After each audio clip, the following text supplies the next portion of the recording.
Okay, sorry about that. It's really stormy here. Had to go in we've got snowstorm and some pretty good blustery winds. I don't think they'll go much over 20 miles an hour though, so not too bad.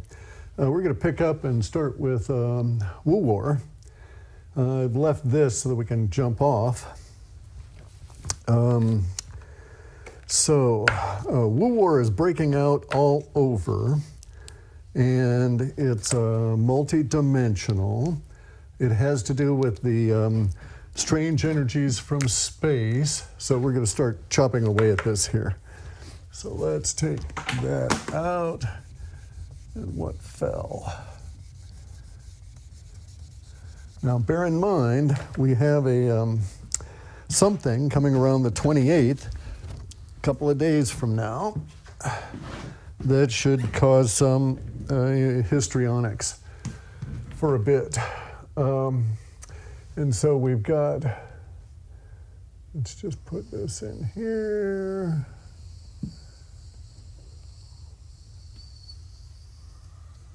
As weather. Because we've got our more additional indications of ice age. And it's going to get worse as we go through into the rest of this winter. This is an aspect of Woo War because, all right, so let's put in another one of these lines. Hang on. And start connecting them. Ooh, that's really a bashed up one. Are you going to do it? Yeah.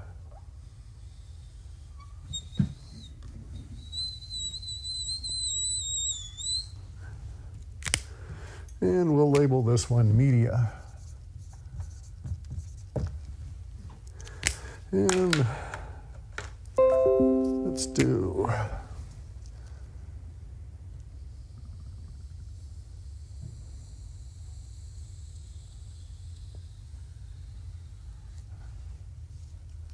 military.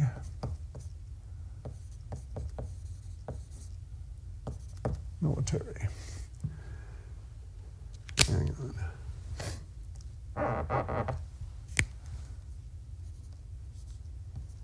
Military.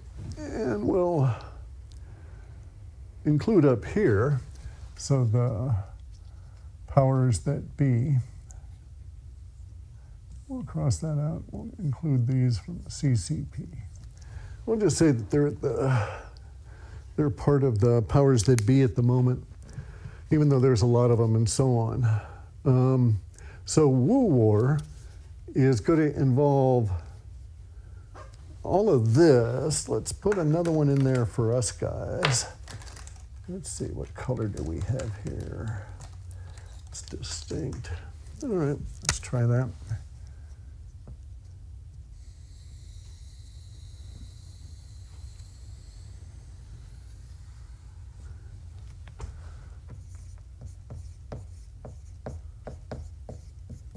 So that's global pop. That's all of us guys.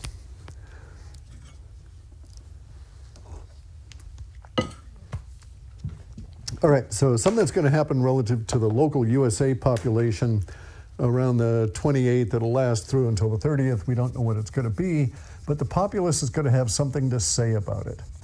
And will be demonstrative about that. We care about the year Woo because in year 0, back here in December, so long ago, but so recent. Back in December, we had all of the planets in the solar system and the sun all cross over into the age of Aquarius.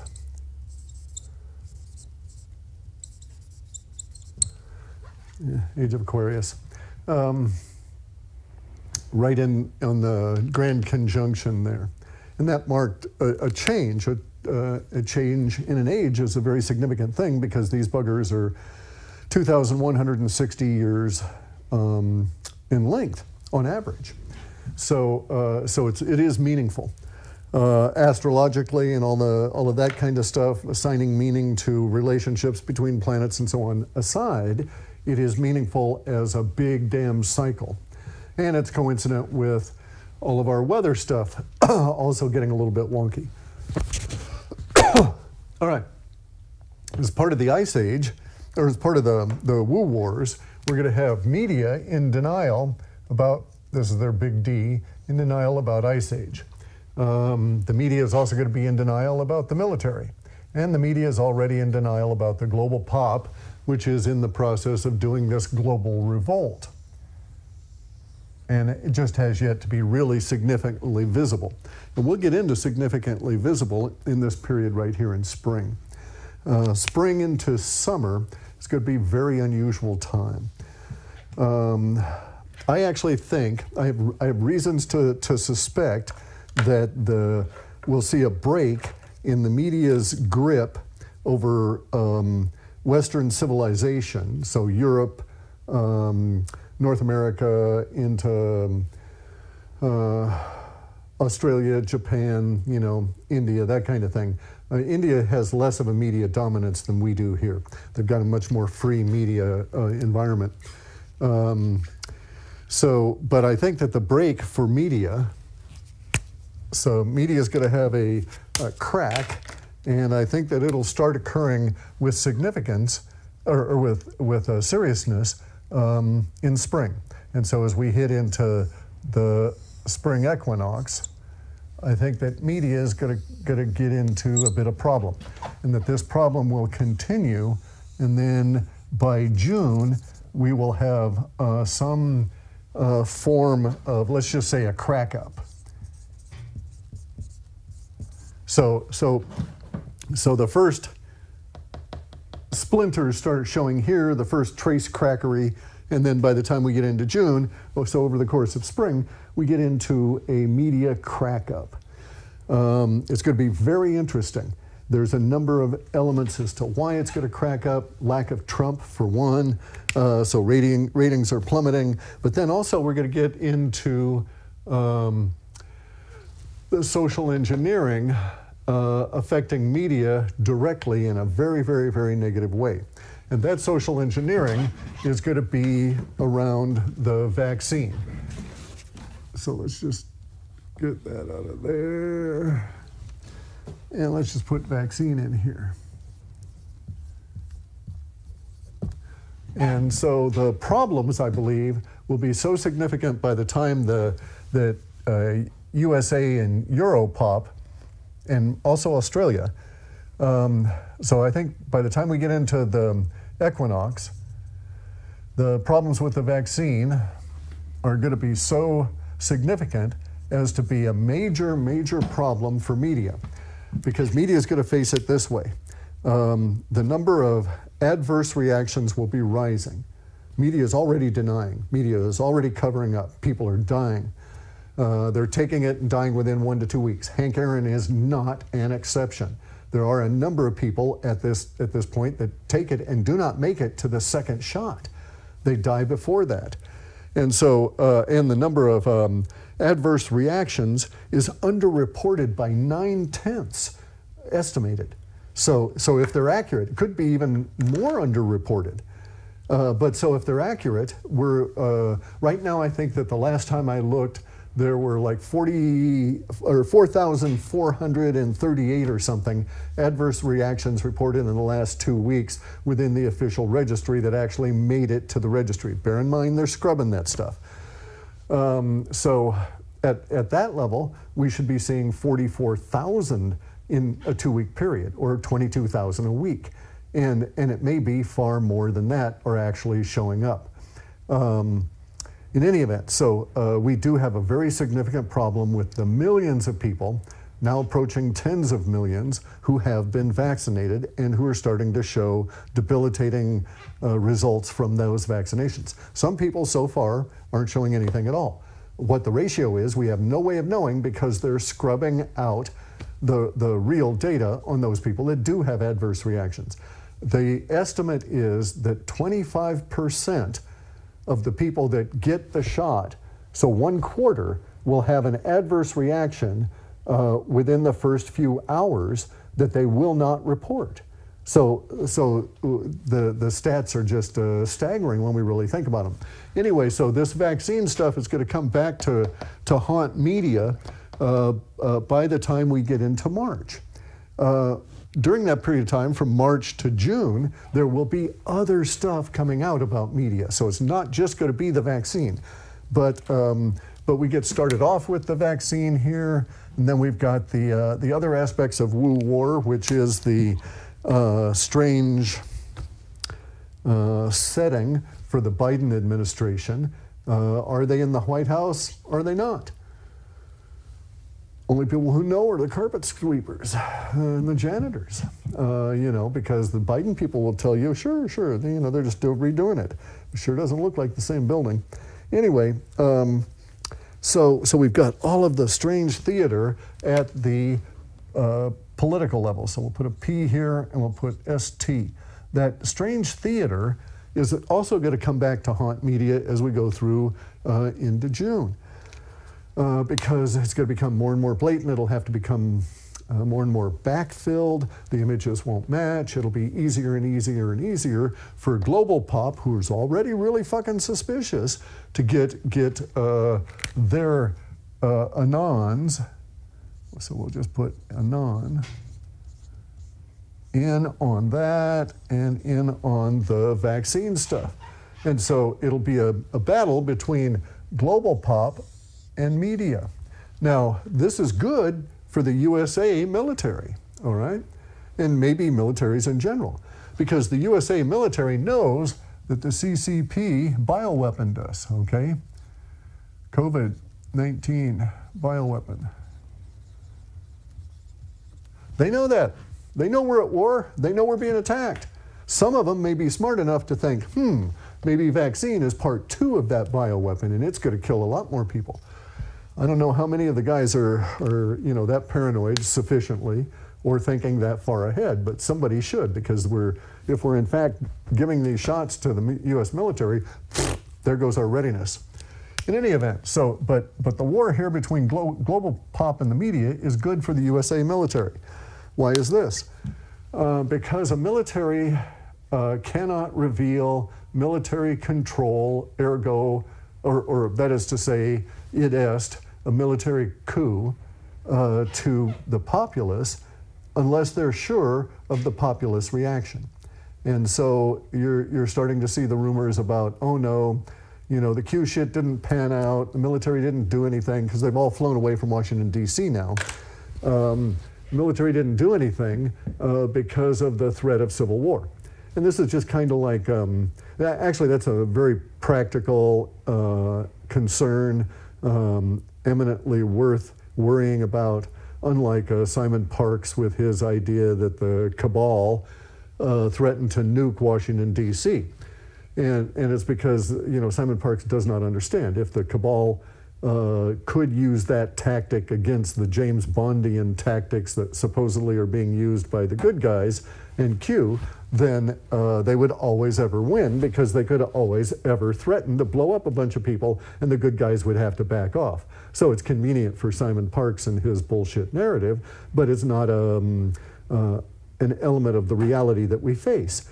The reality that we in the military face, the military, something's going on. I mean, you know, it's quite clear that the Biden administration is not your normal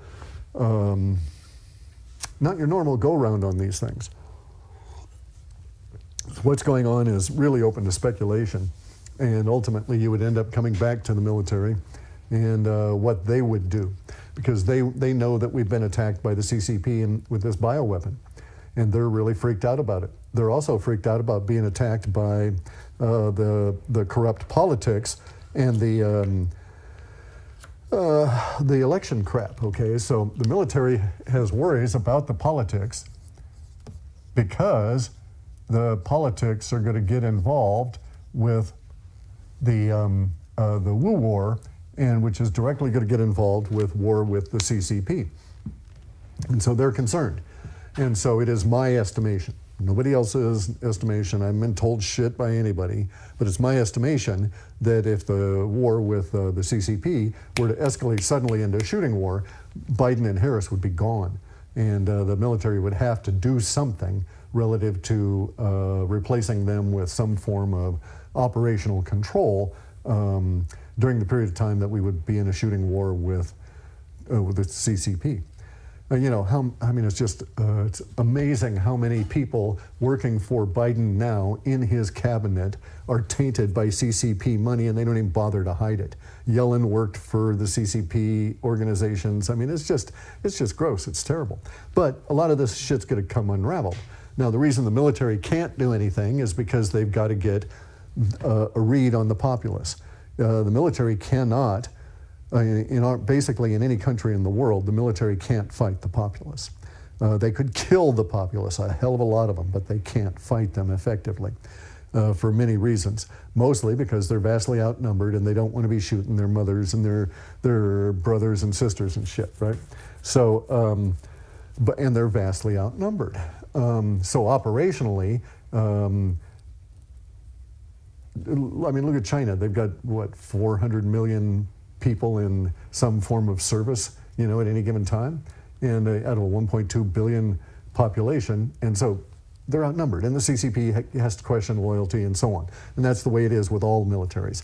They would have to question loyalty. There's issues there as to they'll go along with the chain of command and this kind of stuff, right? It's a real break for your military people to actually have to shoot civilians. Anyway, so the way we're at the point at which we're now dealing with things, this crack-up component of the media is going to be the real break for Wu Year, and because for all of the reasons, for all the obvious reasons, doesn't mean that CNN is not going to exist past June. Does mean that the media will have probably less than zero in the way of credibility and will be actively being attacked pretty much continuously from that point on. So we can say that from here on, it's war between global pop and the media. Mainly, you know, USA, Europe, and Australia. From June on. It'll be building in from spring through here because we have so little trust in anything they may say. Now, so we also have other issues here relative to, all right, so we have the problem of the people that are being vaccinated and the issues on their health that are going to affect the social order. And so we have the vax issue. That's VAXXX because it's deadly. And so that's going to affect a significant portion of the population, and that's going to cause problems. It's going to ripple back on the media. It may indeed also ripple back on the military. It's certainly going to go back to the CCP because as we work forward, our military is also cautious. I'm not going to use the word afraid, but they're cautious about a potential attack by the CCP. Now, that is not to say an invasion, all right? It makes no sense to invade the United States because we're the most heavily armed population on the entire planet, and so many of us are batshit crazy and would freak out at the first sign of Chinese tanks or anything like that and instantly start grabbing our weapons and firing back. Okay, so we're not going to be acquiescent in that regard. So I don't think that our military is concerned or considering the potential for an invasion, but an attack is a different issue because you can be attacked on any number of fronts and cause all kinds of problems, set you back for years that don't involve trying to invade. And you see a lot of people like Kerry Cassidy had a thing about, and Lynn Wood, you know, 250,000 Chinese troops on the Mexican border. And it's like, is that all? I mean, if I had troops and I were going to stash them on the Mexican border for any length of time, I'd have 500,000 just so that 250,000 could be on watch for the other 250,000 in that environment. You know, what about the gangs in Tijuana? They're just going to come on in there and just loot them. You know, so it makes no sense. And 250,000 Chinese stretched along the Canadian border, or even massed in any given spot, you know, means that, well, let's see, maybe they'd make it 100 miles down any interstate. You know, maybe so. I actually think that they might make it, I don't know how far it is, but they might make it down into Lewis County in Washington State before they were ground to a halt by just the population getting really pissed on all this. So anyway, so a few hundred miles maybe. Anyway, so I don't think it's going to be an invasion. That makes no sense, but there's all kinds of attacks that can be done. Some of these attacks, by the way, also might hit us in space. Okay, to cripple planetary surveillance. And if so, that will feed right into the forecast for isolated Earth, where we've got so much space debris whizzing around, we can't get anything up in orbit until we figure out a new way of doing it. Anyway, though, but so we could have an attack by the CCP in space. But this war is going to go hot. It's raising in temperature. And the CCP can't control the populace in the United States. The media is already finding that, and they hate it now, that there's a buyer's remorse, a disaffected Biden voter bloc that is just falling away like mad. And so, so they've got real issues, right? This is another issue for the U.S. military, because you'll see the rumors about the military requiring 75% of the populace to be basically amenable to being taken over by the military before they would do it. And there's legitimate reasons for thinking that, simply because military coups, for the military people, it puts their lives at risk. If you fail, you're a traitor and you're captured and your head's cut off and all that kind of shit, right? So you must succeed. And in order to succeed, again, as I point out, you can't be fighting your own populace. You can help one giant mass of the populace fight another smaller mass of the populace. You can work it that way, but you can't be out there fighting the populace. So if only half of the populace is on your side, or slightly over half, you might feel a little dodgy about it, right? Because in the fog of war, shit happens. Anyway, though, so this all goes back to the idea that global pop is going to be no longer under the sway of media, and it may also be that military starts supporting global pop in efforts of anti-media kind of activity. That is to say, maybe the military is going to start its own form of woo war against the media at a low enough level that it won't be visible, but its impacts would be visible. And then we're gonna, yeah, boy, it really gets starting to get complicated. So as we go forward, we also have from the original data sets, 2015 and 16, I've got notes and data sets, some of the actual language.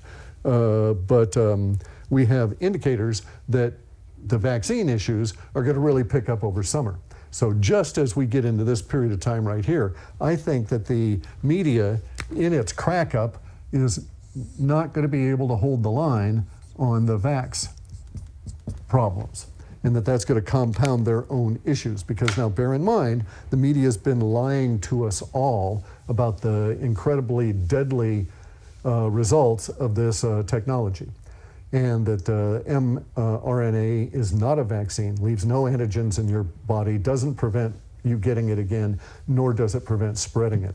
Theoretically, the only thing it'll do is theoretically attack it vigorously the instant you get any little exposure to it. And that's the deadly part of it, because it can initiate a cytokine storm and kill you on the spot. Basically, your whole body goes into a giant inflammation and you keel over. So anyway, so by summer, we'll be getting into this issue with the vax, with the media crack up. We'll be getting into the war with global pop versus the media as we start really giving them shit back in a way that they have yet to encounter. All right, so this will not just be a few nasty tweets coming their way. I don't know how it will express, but it'll show up and get their attention. We also have more stuff on Antarctica. Now, I have limited time for these, so this will probably be a long series of short little things, and we'll build off of this. But anyway, I wanted to go back to Antarctica, and then I've got to get back inside. Anyway, so Antarctica, I've got some new information. From within the database, data sets that I had, There's descriptors that at the time, I couldn't report everything. I mean, the data sets would be, 200,000 words, 250,000 words, that kind of thing. So I would just extract, as you know from reading the reports, what few I could put in to weave together a narrative out of that giant collective. Within the giant collective for Antarctica, for year Wu, we find that we've got mountain as a serious descriptor, and it is also within that descriptor set, its primary supporting attribute is mountain. So it's mountain on top of mountain, so to speak, right?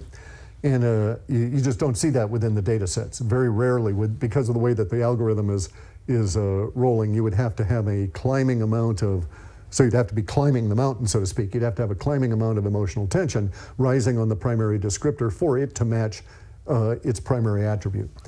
So a very unique kind of a thing.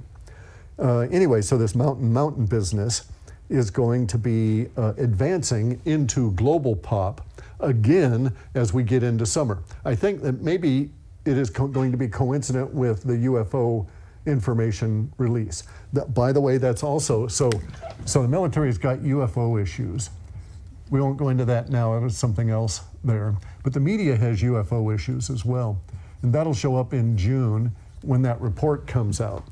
Now, getting back to Antarctica, the media is going to have huge Antarctica issues because they're going to start having to actively deny shit that's going on down there. So the first off is that the CCP is making a move on some territory in Antarctica. Big surprise. No one's denying it. No one's doing anything about it. We don't know why they're doing it. In Antarctica, we've got a situation where the Russians are bringing in giant amounts of equipment for this year, for this season, and or had brought in. I don't know if it's been delivered or not, but in any event, it seems a little bit oversized for the stated use. Although that's questionable. The Russians like doing things solid in Antarctica, so that would be a bit of a speculation as to that. But I've also had some information from people that have been working there, and there are just a number of anomalies that are not being reported that are starting or have affected both testing and industrial analysis or production or whatever down there. So in other words, there's it's possible to drill holes in ice and insert probes, electronic probes, that tell you about things about the ice itself. And also, you can put in a number of these kinds of probes across a large area set at specific depths within the ice, and you make a giant field array for pulling in mesons and all of these other particles and stuff that are slamming into Antarctica theoretically, right? There is a lot of debris on top of the ice, so in any event, so you can make these field arrays. And people that build these field arrays have been reporting issues with the field arrays not working, not because of the way that they set them up, because they got tons, they literally have a couple of miles of ice to drill in 100 feet or so and set all this stuff up. What's causing them problem is the reflectivity of stuff underneath.